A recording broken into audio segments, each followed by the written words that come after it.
2 वर्षांनी निवडणूक लागली होती, त्यामुळे त्यांचं नुकतंच निधन झाल्यामुळे सगळ्या कार्यकर्त्यांची इच्छा असून सुद्धा तेव्हा मी संभ्रमात होते, त्यामुळे मी उमेदवारी घेतली नाही. आणि तेव्हा पृथ्वीराज पाटील म्हणाले की मला एकदा त्यांनी संधी द्या. त्यावेळी आमचा पूर्ण गट हा त्यांच्या मागे राहिला, त्यांच्यासाठी काम केलं. तर ह्या वेळेला आमच्या कार्यकर्त्यांची आग्रह आहे आणि माझी सुद्धा इच्छा आहे, त्यामुळे मी ह्या वेळेला उमेदवारी मागितली आहे.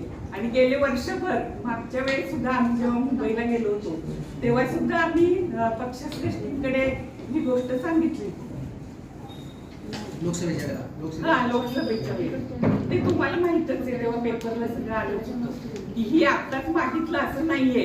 हे मागच्या वेळेस ठरलं होतं की या वेळेला आम्हाला संधी द्या, पुढच्या वेळी तुम्ही उभं राहा. 19 ला. हा 19 ला.